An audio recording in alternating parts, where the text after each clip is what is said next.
¿Alguna vez les dio pena que supieran que son cristianos? No me digan que sí, no me digan que no. ¿Alguna vez sintieron esa penita? Había una película llamada Cristiano de la Secreta, una película caribeña, no recuerdo exactamente de qué país era. Nos decía, ¿eres cristiano? Sí, pero es que yo soy de la secreta, del servicio secreto. No se tienen que enterar, es para que Satanás no sepa y le caigamos de sorpresa, ¿verdad? A veces así vivimos la vida, ¿verdad? Siendo cristianos de la secreta. Y esta sociedad mexicana está como diseñada para burlarse de todo lo que es diferente. Los mexicanos decimos que nos reímos de todo, que nos burlamos de todo, pero más bien le echamos montón a todos los que consideramos extraños, ¿no? El famoso bullying que ahora le llaman. Yo recuerdo en la primaria cómo nos ponían los motes, los apodos a los que no éramos católicos, ¿no? Y por cierto, en México siempre tenemos esa confusión. No, ¿son católicos o son cristianos? Yo no soy cristiano, yo soy católico. Ah, caray. Pues ¿qué, los católicos adoran a Buda o qué? Los católicos también son cristianos y muchas veces nosotros no sabemos eso, ¿verdad? También decimos, no, es que ellos no son cristianos, son católicos.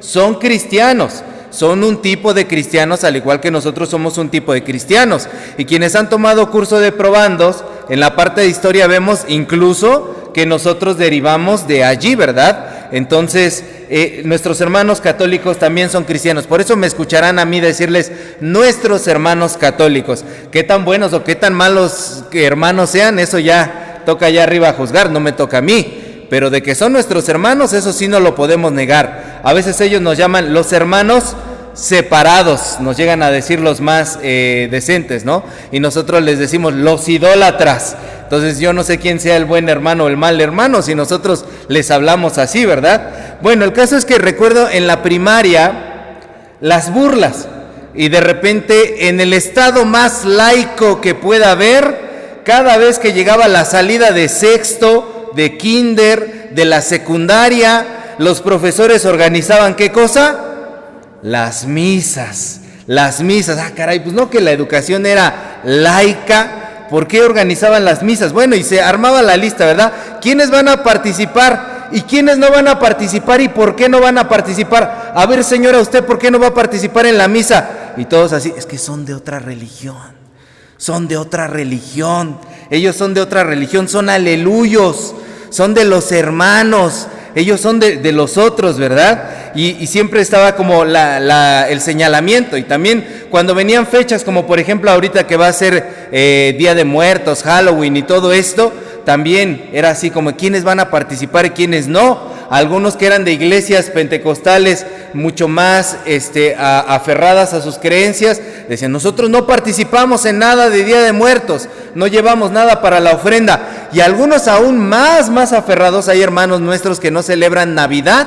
Por ejemplo, hay cristianos que no celebran Navidad y que dicen que eso es malo. Ah, pero eso sí, todos nos curábamos en salud cuando decían, no, los que no saludan a la bandera, ellos son testigos, ¿no? Nosotros no tenemos nada que ver con ellos, ¿no? Nosotros somos diferentes, como que todavía tratábamos de salvarnos un poquito. Sí somos raros, pero no tan raros como esos que no donan sangre y no saludan a la bandera. Esos son otros, ¿no? Esos sí estaban mal, no nos vayan a confundir. Entonces, esta situación se da en un país en donde dice el último censo que el 77% de la población es católica romana, dice mi tía, católica romántica. 97.864.218 mexicanos y solamente el 11% es de una denominación protestante. Y el INEGI, el Instituto de Geografía y Estadística, nos hizo un favor, nos agregó a todos dentro de la misma, porque a veces nosotros decimos, no, yo soy metodista, yo soy de acá, yo soy de allá, son la misma.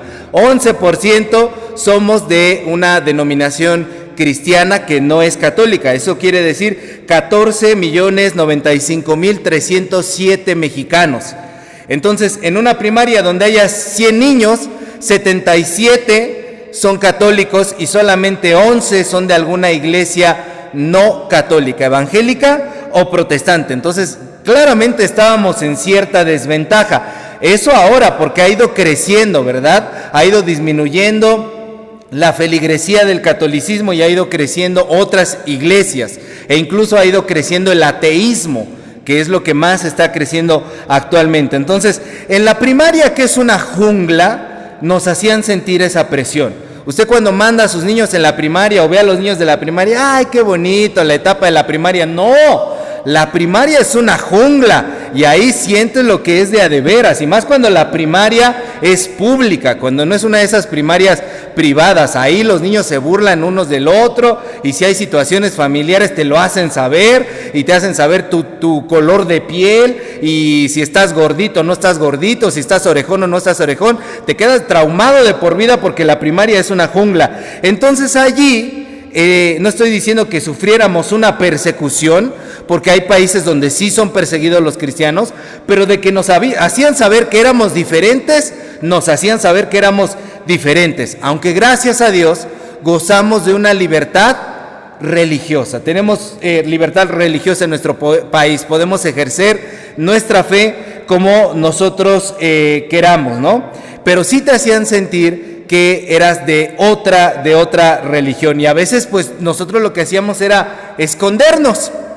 Yo recuerdo una vez en la preparatoria, un amigo que yo sabía que él era pentecostal, que dijo delante de los demás: es que el otro día estaba en la escuela dominical. Y todos, ¿qué?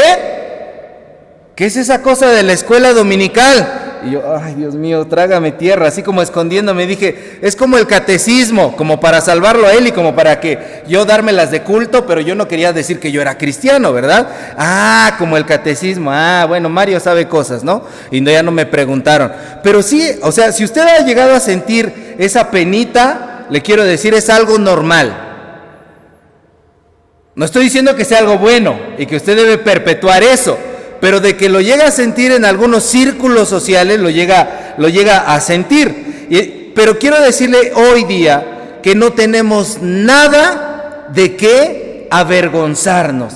Nada de qué avergonzarnos. ¿Usted cree que a esa gente le da pena ir de rodillas ahí con nopales en las rodillas hasta la catedral, o ir en la procesión, ¿verdad? O vestirse de tal o cual forma? No. A la gente no le da pena poner un altar allá afuera. ¿Por qué a usted le debería de dar pena?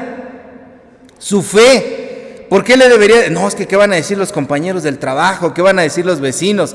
Que yo no soy como ellos, no voy a cooperar con la mayordomía del pueblo. No, no le debe dar pena. Al contrario, usted se debe sentir orgulloso. En esta mañana estamos recordando el 505 aniversario del inicio de la Reforma protestante. 505 años de que las iglesias protestantes aparecieran en el mundo y cambiaran la historia. 505 años. Y hoy quiero recordarle a usted qué era lo que pasaba en aquel momento, por lo cual usted no debe de sentir pena y debe de proclamar con voz orgullosa que usted pertenece a esta iglesia, una parte del cuerpo de Cristo. El acto que hizo Lutero allá en Alemania, en Wittenberg, Alemania, en 1517, cambió toda Europa. Era 31 de octubre, mañana es exactamente el día en que se celebra, 31 de octubre. Las iglesias estaban celebrando lo que se conoce como Víspera de Todos los Santos, o sea, Halloween. Las iglesias en Europa celebran Halloween. No es el Halloween que usted conoce, no se me vaya a espantar. Es el Halloween que es de origen cristiano. ¿Cómo? ¿Es de origen cristiano? Sí, después le cuento ese cuento. Pero las iglesias en Europa lo celebran. Entonces estaban celebrando la Víspera de Todos los Santos, donde se recuerda a todos los mártires que entregaron su vida por la fe, y Lutero decidió clavar en la puerta de la catedral de Wittenberg, Alemania, ahí sus tesis, 95 tesis, para que denunciar lo que la iglesia estaba haciendo. Y eso cambió la historia de la humanidad. ¿Por qué? Porque eran tiempos difíciles. Se vivía una situación terrible, había oscuridad, había violencia, había tinieblas, había explotación laboral, había explotación por parte de la iglesia. la iglesia estaba aliada con los gobiernos, con las economías que saqueaban las naciones. Había guerra, matanzas, batallas a la vuelta de la esquina, había saqueos, había hambre, había enfermedad. Europa todavía no se recuperaba de la pandemia, había violaciones de todo tipo y era un hambre voraz la que la iglesia tenía por devorar los recursos económicos de la gente, más desde que se inventaron las dichosas indulgencias. Entonces Europa era un lugar en donde se respiraba y se sentía el miedo. Europa olía a muerte. Todo el continente europeo olía a miedo. Y un día, un monje agustino, leyendo la Biblia, se encontró con el pasaje que acabamos de leer, Romanos 1, 16 y 17. Y antes de contarle lo que este monje pensó, lo que atravesó el corazón de esta persona, le pregunto, ¿qué siente usted cuando lee esas palabras? Léalas por favor conmigo, ponga atención a lo que vamos a leer. Dice la palabra del Señor: porque no me avergüenzo del evangelio, porque es poder de Dios para salvación a todo aquel que cree, al judío primeramente y también al griego, porque en el evangelio la justicia de Dios se revela por fe y para fe, como está escrito, mas el justo por la fe vivirá. ¿Qué siente tu corazón? ¿Se mueve algo dentro de ti? ¿Te causan algo estas palabras? Porque la historia nos dice que estas palabras tienen tanto poder que son capaces de transformar el mundo entero, un siglo entero. A lo mejor tú las ves y dices, ay, qué aburrido. Pero estas palabras en el corazón correcto, dispuesto a escuchar la voluntad de Dios, fueron capaces de transformar a todo un continente, a toda una generación y todo lo que en ese momento estaban sintiendo. Lutero dice de la siguiente manera, él escribió lo que sintió cuando estaba leyendo por primera vez Romanos 1, 16 y 17. Lutero dice, entonces Dios tuvo misericordia de mí. Día y noche yo estaba meditando para comprender la conexión de las palabras. Es decir, la justicia de Dios se revela en él.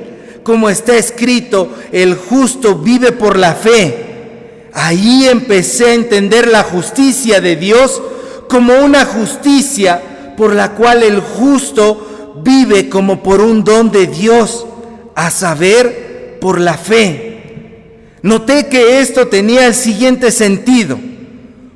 Por el evangelio se revela la justicia de Dios, la justicia pasiva, mediante la cual Dios misericordioso nos justifica por la fe.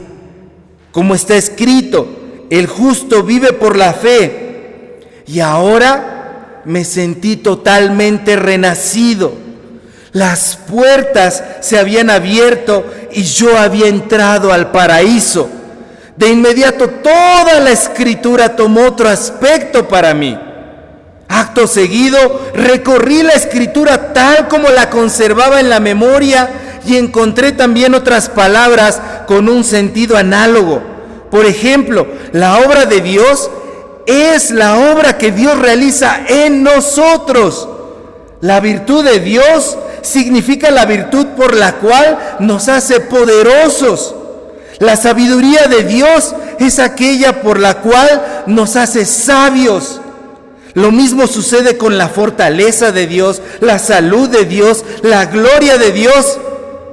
Si antes había oído con gran encono la frase justicia de Dios, con tanto amor las ensalcé ahora porque me resultaba dulcísima. De este modo, aquel pasaje de Pablo fue para mí la puerta del paraíso. Eso dice Lutero. Dios estaba liberando a Lutero el día que leyó esta palabra. ¿De qué lo liberaba? De un sistema de miedo, de un Dios juez, que era lo que le habían enseñado. un Dios juez con su justicia de miedo. Del Estado, la política, la economía, la religión, los abusos, las violencias, el miedo. Allí Lutero en estos pasajes estaba descubriendo a un Dios que no era castigador, un Dios que no se saciaba de los sacrificios, un Dios que no quería indulgencias, que le pagáramos impuestos para poder calmar su ira y sacarnos del infierno. Lutero estaba descubriendo a un Dios que no validaba los abusos de la iglesia que se cometían en su nombre. Lutero encontraba a un Dios que seguía la justicia, sí, pero ¿cuál justicia? La justicia de su pacto. Dios era fiel. Dios era justo a su pacto con una humanidad que constantemente somos infieles. Y sin embargo Dios permanece fiel a su palabra. Dios era justo para una humanidad pecadora. Dios le tendía la mano a una humanidad, o sea, a nosotros, para restablecer su pacto con nosotros. Yo no sé cómo vengas esta mañana, si vienes en paz con Dios, si en la semana cometiste algo o aún en la mañana cometiste algo que rompió tu armonía, tu comunión con Dios, pero lo que Lutero estaba descubriendo en este pasaje es, no importa lo que hayas hecho, Dios tiende la mano para restablecer su pacto con nosotros. ¿Han visto esa pintura en la que Dios le extiende así la mano al hombre? Y el hombre también extiende su mano, pero la mano del hombre tiene el dedito así.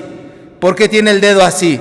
Porque el hombre le falta voluntad para terminar de estirar la mano y agarrar la mano de Dios. Lo que sea que hayas hecho, Dios es justo y quiere restablecer su alianza contigo. La justicia de Dios no es condenación, fue lo que descubrió Lutero. No es miedo. La justicia de Dios es poder. ¿Poder para qué? Poder para transformar la realidad. ¿Y por qué Dios quiere juntarse con gente como nosotros? ¿Por qué Dios quiere restablecer su pacto con gente como nosotros? Por pura gracia, por pura misericordia, por puro perdón. A una sociedad europea tan sumergida en la porquería, Dios le extendía su mano para hacerla una nueva creación, para hacerla una nueva sociedad, por gracia y por amor incondicional. Entonces Lutero, cuando leyó este pasaje de la justicia de Dios que ofrecía en su pacto Dios, dijo, Dios nos quiere ofrecer su justicia, su obra, su virtud, su sabiduría. Las puertas del cielo se abren aquí en la tierra. Hay posibilidad de ser justificado. Y por eso Lutero decía, al leer este pasaje, no me avergüenzo del Evangelio, porque es poder de Dios para salvación a todo aquel que cree. Y por eso fue que Lutero se lanzó a predicar por todos lados la buena noticia y dio una batalla en contra de las falsas enseñanzas que la iglesia estaba derramando en ese momento, y dio un mensaje de resistencia. Y este mensaje, mucha gente se resistió al mensaje y terminó haciendo divisiones. Él lo único que quería era transformar a su propia iglesia, pero su propia iglesia dijo no, y fue cuando se generaron otras iglesias, nuevas comunidades de fe a las que ahora nosotros pertenecemos. Y nosotros estamos aquí después de todo eso. Somos herederos del cambio. Somos herederos de una transformación. Somos herederos de una nueva forma de ver la vida basada en la justicia transformadora de Dios. ¿Por qué es importante este pasaje 505 años después? ¿Por qué es importante esta historia 505 años después? Yo conozco un país que también está sumergida en violencia, en podredumbre, como la de Europa, si no es que peor. Un país en donde hay muertes a diario, en donde hay secuestrados a diario, en donde hay corrupción, en donde hay violaciones, en donde el Estado abusa de la gente. en donde se pretende tener sometido al pueblo, en donde hay robos y en donde hay una economía que está podrida y en donde la gente no tiene lo suficiente para comer y cada día los precios suben más. Conozco un país que también huele a miedo y a muerte, en donde salir a ciertas horas y pasar por ciertas calles te da miedo. ¿Saben cuál es ese país? Lo estamos pisando este país. Y por eso nosotros cuando venimos a este pasaje de la Escritura no podemos sino emocionarnos como Lutero, dejarnos tocar por el Espíritu Santo de Dios como Lutero, dejar de resistirnos al mensaje que Dios tiene para nosotros, porque Dios tiene una renovación para el ser humano. Dios tuvo una renovación para una persona que leyó estos versículos y tuvo una renovación para todo un continente. Por eso nosotros cuando venimos hoy a leer lo mismo que él leyó, y por eso lo puse así como lectura del Evangelio, aunque no sea un Evangelio, nosotros tenemos que emocionarnos de la misma forma y poder decir: hermano, hermana, no te avergüences, no nos avergoncemos, proclamemos la buena noticia de justicia. ¿Cuál es esa buena noticia 505 años después? Dios quiere transformar a México. Dios quiere transformar a México. Dios quiere darle sabiduría a México. Dios quiere llenar de virtudes a México. Dios quiere hacer su obra en México. Dios quiere derramar su justicia en México. Dios quiere abrir las puertas del cielo en México. Dios quiere llenar a esta nación de su poder y de su evangelio. Y por eso Dios nos convoca el día de hoy a tener fe. Porque el justo por la fe vivirá. ¿Cómo va a vivir este país que está sumergido en la muerte? Por la fe en Cristo, por la fe en Dios. Dios quiere darnos nueva vida aquí en México. Este es el mensaje que como herederos de la Reforma tenemos 505 años después de que inició este movimiento. Ah, sí, pero es que eso es historia, eso se quedó atrás. No, Señor. El Evangelio es poder de Dios y transformó naciones. ¿Por qué no ha transformado nuestra nación? Porque no hemos querido recibir la justicia de Dios. Porque no hemos querido ejercer el poder de Dios. Porque el poder de Dios salva y transforma. Así que, hermanos, no nos cansemos de proclamar, no nos cansemos de orar, no nos cansemos de hacer el bien. Y la próxima vez que le digan: tú eres aleluyo, sí, amén, soy aleluyo. Aleluya significa gloria a Dios, mi vida le da gloria a Dios. ¿Eres de los hermanos? Sí, amén, soy de los hermanos. Me siento orgulloso de que en mi historia hay toda una transformación que ha cambiado al mundo. Me siento orgulloso porque sé que soy parte de una generación que también puede cambiar al mundo. No mires con vergüenza, no escondas la cara, no escondas tu fe. Mira con orgullo, porque el Señor nos ha hecho a nosotros, sus hijos, portadores de la palabra viva.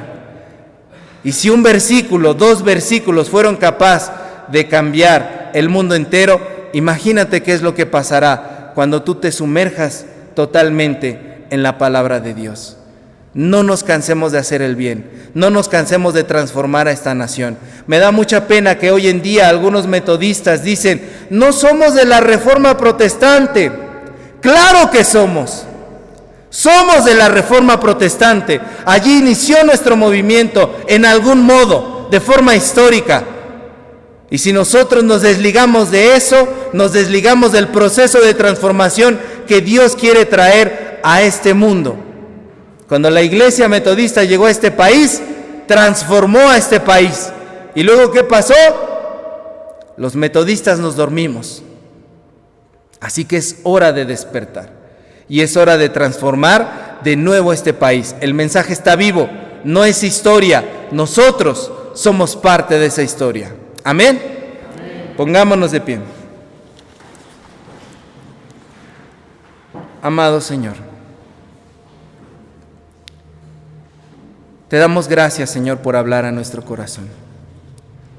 Y te pedimos, Señor, que nos perdones cuando hemos sido débiles y hemos escondido nuestra fe. Cuando hemos visto a alguien en necesidad y nos hemos callado, Señor. Cuando hemos podido orar por alguien y por pena no lo hemos hecho. Cuando hemos podido dar una palabra y por falta de conocimiento hemos tartamudeado y no hemos sabido qué hacer. No hemos sabido qué decir. Llena nuestra boca de tu alabanza. Llena nuestra boca de tu palabra. Permítenos hablar, Señor, esta palabra viva que transforma vidas. Ayúdanos, Señor, a no avergonzarnos y a poder llevar con orgullo y con alegría y con la frente en alto, Señor, la palabra que tú nos has dado. Somos tus hijos, Señor, y queremos hablar como nuestro Padre, y queremos hablar en todo tiempo y en todo lugar la palabra que cambia vidas, la palabra que cambia naciones, la palabra que cambia la historia. En el nombre de Jesús. Amén.